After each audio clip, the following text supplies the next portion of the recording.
we go. There's Femke Bol. This may well be her only outing of the championship. She's been fairly conservative in her choices. There's Alistair Chalmers, Joshua Folds, Emily Newnham and Lena Nielsen. Nielsen setting a British 300-metre indoor record recently. As are the Belgians. Julian Watteren. Well,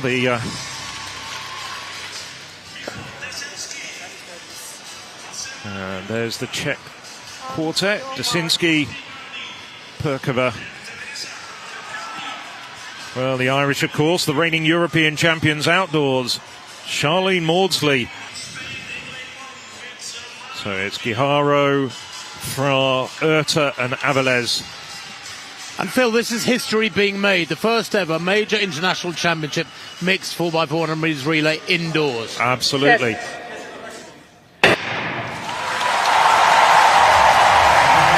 Well, each leg 2 laps of this Omnisport Apeldoorn Arena. At the moment, well, Kelly of Ireland running very well at this stage. He's up on the shoulder of his Czech rival.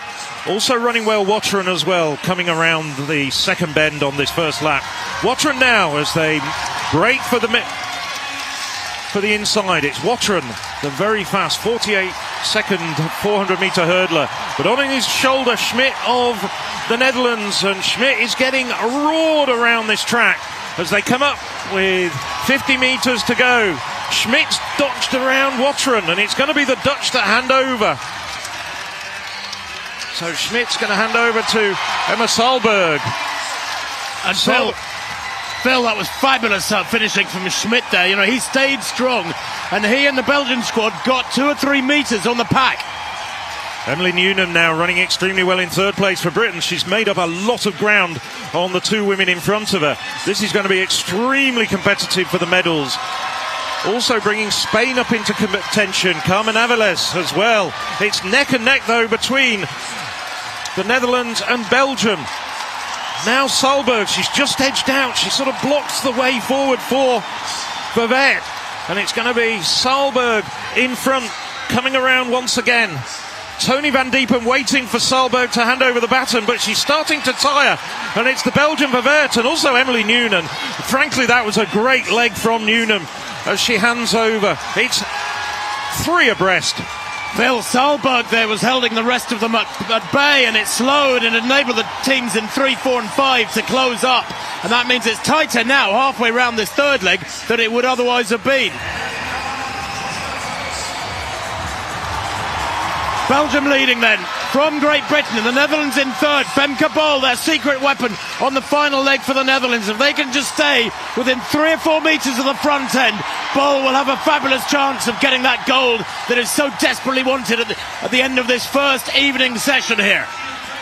So it's Belgium in front at the moment, having a great run. Just behind him in second place, it's Joshua Folds, but it's Belgium who's going to hand over in front to Ponnet. But look at what's happening. Femke Bol having to work her way out to the inside. She's being blocked by Ponnet. She's just drifting back at the moment.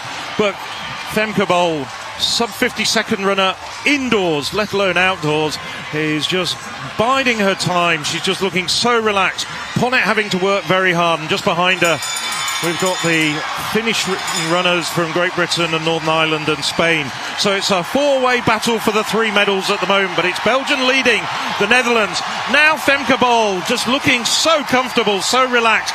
She's up on the shoulder, 100 metres to go, and she just glides past her Belgian rival.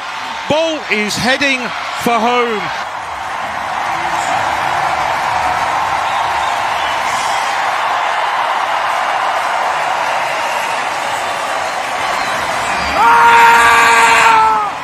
I think Bol just eased up a little bit over the final 50 metres, and it just means that there's not going to be a championship record ratified, but nevertheless, gold, than the very first gold of these championships, goes to the host nation, the Netherlands.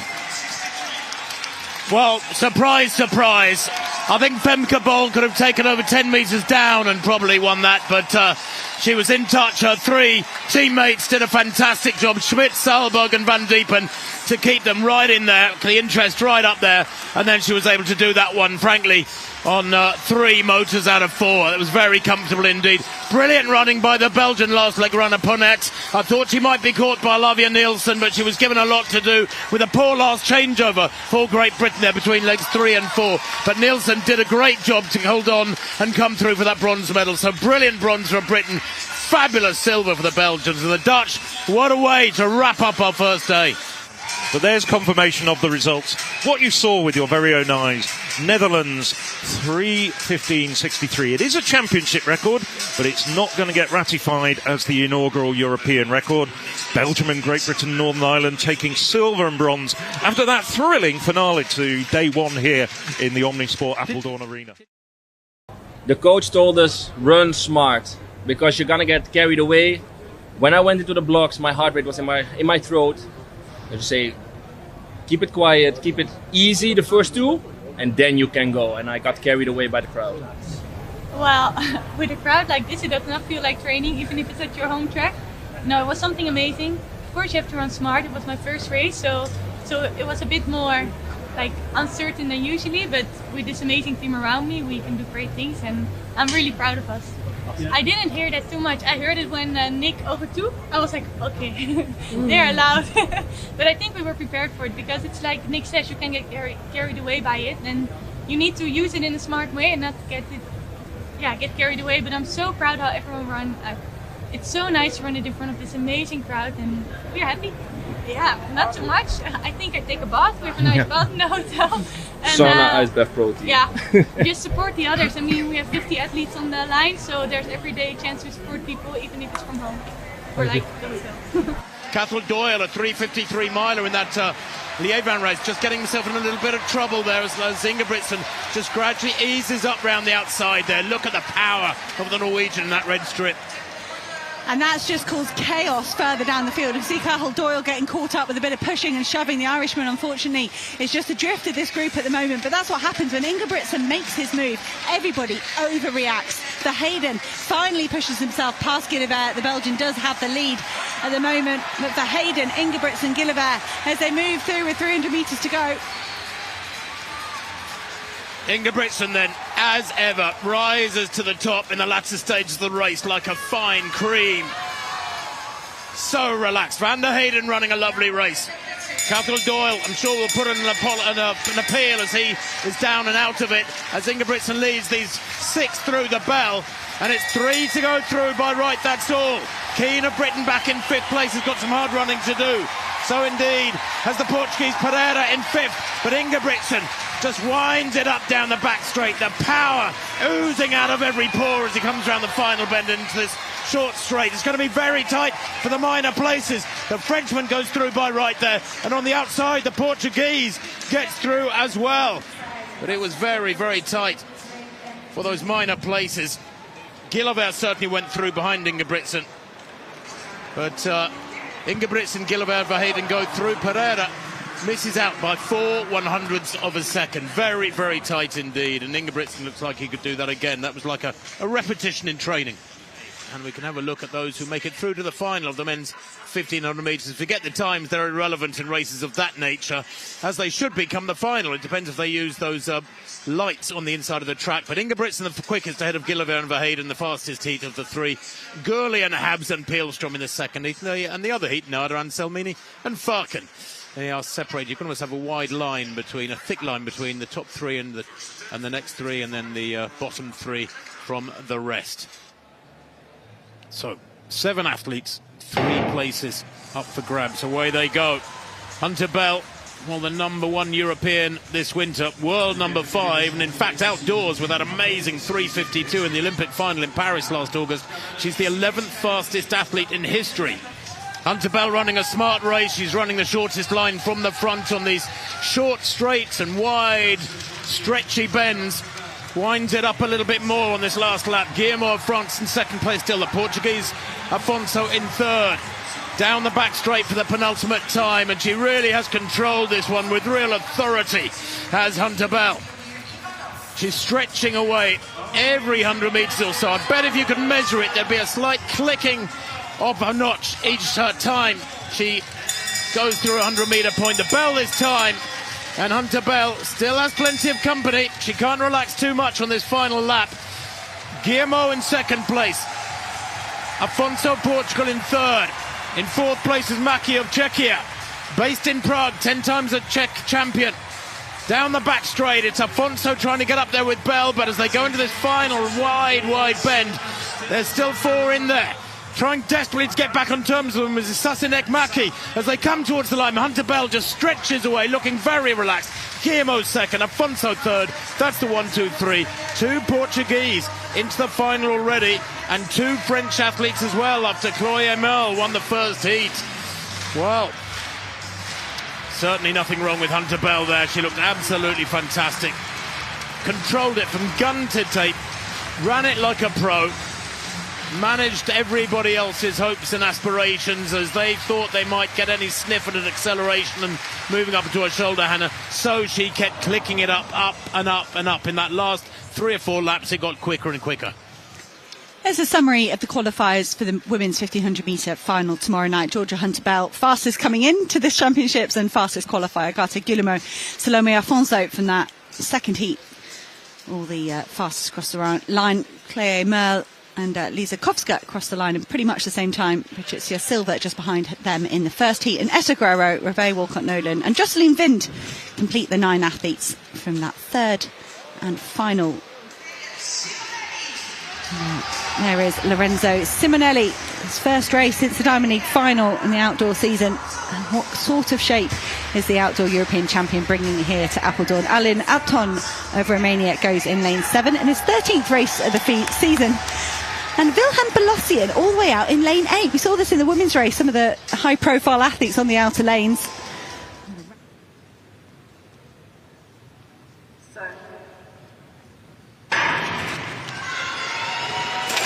Great start from Simonelli of Italy at the moment, leading the way with Ellie Beccari. But look at Wilhelm Balossian on the outside. Balossian of France glides away.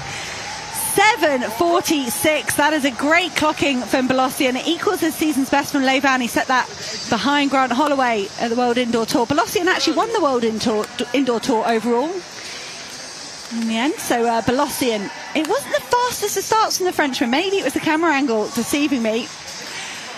But Ellie Beccari equals his own national record. I wasn't aware that was also an under-23 record. Beccari in great form, getting his season back on track with the second place here.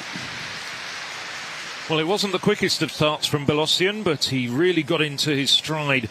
Bit of woodwork being shattered there over the last 2 hurdles. Balossian really laid down the gauntlet. Beccari on his inside doing so well. European under-23 record recently introduced. Simonelli struggling though. Yeah, crashes through that last hurdle. Just wait for confirmation as to whether he's got through automatically. No, he's going to probably have to wait and see whether he gets through as a fastest loser. Kilian got up on the inside.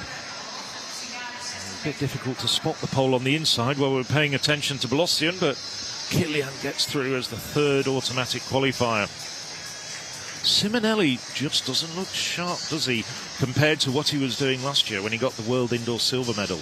Well, he's not raced for months and months and months. It's a gamble coming here, really, Simonelli. But 7:66 at the moment. Him and Luck are both faster than the 4th place finisher, Czechia, in the first heat. We are going to get 4 time qualifiers. But this, the 4th and final heat, trying to qualify for tomorrow morning's semi-final for the men's 60 hurdles.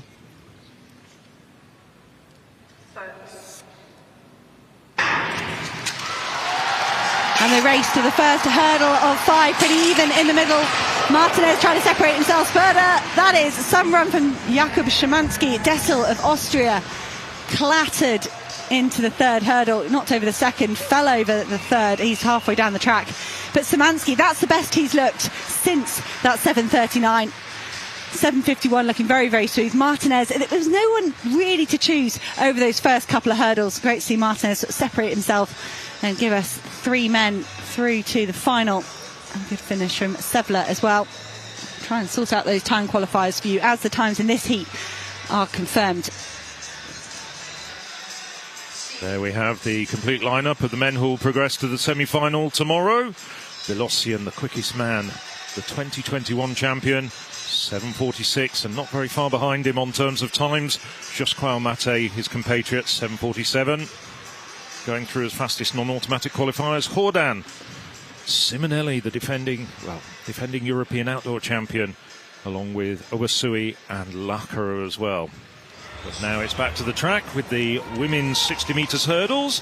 We've got the two-time former champion, Nadine Visser, won in 2019 and then in 2021.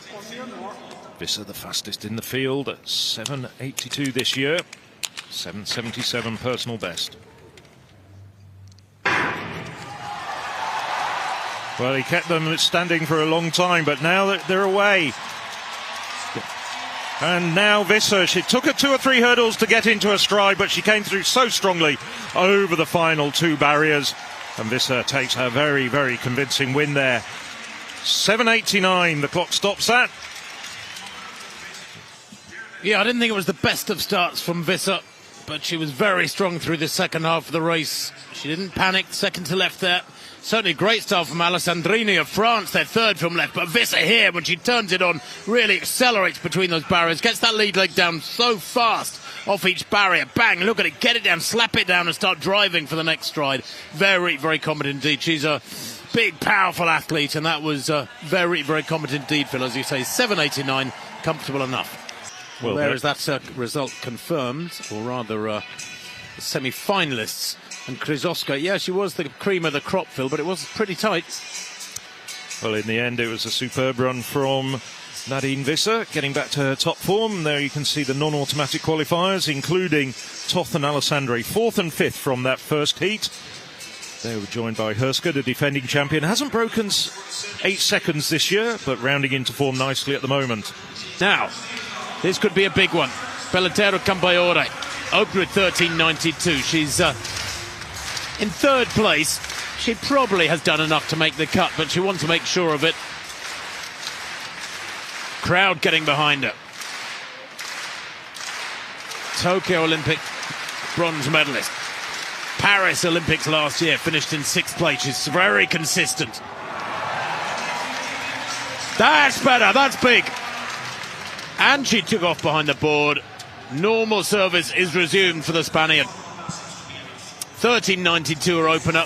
This next mark should start with a 14, and a very comfortable 14.2 from Pelletero. 12 centimetres behind the board. She loved that. 14.14. It's the biggest jump of the day. It's also further than anybody here in Apeldoorn has jumped this winter. Repeat that in the final, which she has now, of course, qualified for, and she will almost certainly take gold. Defending champion, Tuğba Danışmaz, up next to jump. It was a foul for her in the first round. It did look like a nice jump, though, so hopefully the Turkish athlete can just relax. Well, have moved her run-up, adjusted her run-up. It was so inspired, that gold in Istanbul. There are questions about whether the championship was even able to go ahead after that earthquake on the Turkish-Syrian border. It claimed so many lives.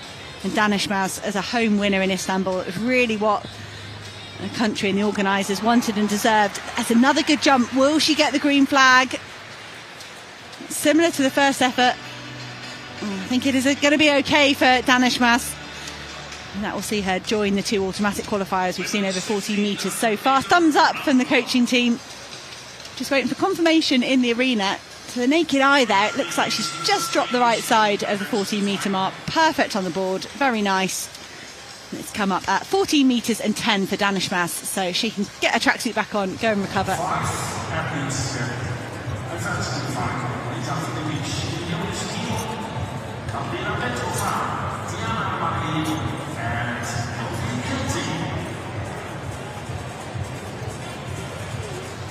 Portuguese athlete Gerson Balde, brilliant start to the indoor season. 8.11, he was the world leader for a few weeks.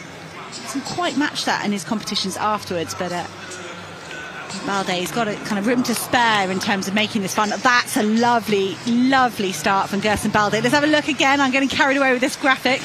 It is a valid jump for Gerson Balde.